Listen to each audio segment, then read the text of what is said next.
မင်္ဂလာပါဂရေကျွဲ YouTube Channel မှာပြန်လည်ကြိုဆိုပါရစေ73ရက်9လ2026ညနေ4ခွဲဈေးကွက်ကဏ္ဍများကိုကျွန်တော်တင်ပြလိုက်ပါတယ်အဲ့ဒီမှာ8 6 5 9အဲ့ဒီကို6339ပြီးတော့6ခွန်5 8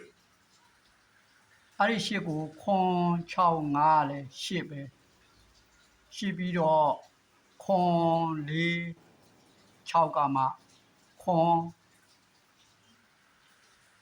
4 5 8ကခွန်8 6လို့ကျွန်တော်အဲ့ဒီမှာတင်ပေးလိုက်ပါတယ်၄ချိန်စရာနဲ့ကျွန်တော်နောက်တစ်ခုပြပါမယ်ဒီနှစ်နာရီကခွန်ထိတ်နဲ့ညနေ9နှစ်က2နောက်ပိတ်နဲ့9ဒီ9နဲ့ဒီ9နဲ့က30ဒီ6နဲ့ဒီ9နဲ့17ဒီ3နဲ့9နဲ့မှာ12ပါအဲ့ဒီချိန်မှာဒီ8နဲ့ဒီ2နဲ့က30ဒီ6နဲ့ဒီ9နဲ့က17ဒီ9နဲ့ဒီ9နဲ့က12ဒီ4နဲ့9နဲ့မှာ73ပါ9နောက်ပိတ်ထိပ်စီးရဒီဘက်ကနေပြီးတော့မနေ့9ခွဲနောက်ပိတ်နဲ့ခွန်9 406 5 3ည2ကခွန်8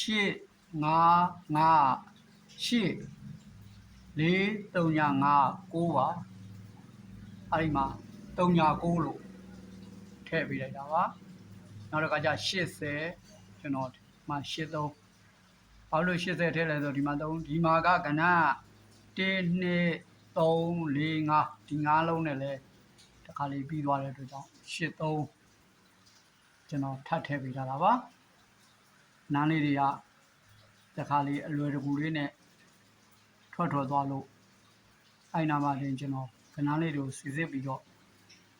ရမ်းပြီးထည့်ထားတာပါဒီနောက်ပိတ်6ကလည်းဒီလိုလဲ6ဖြစ်ပါတယ်835 6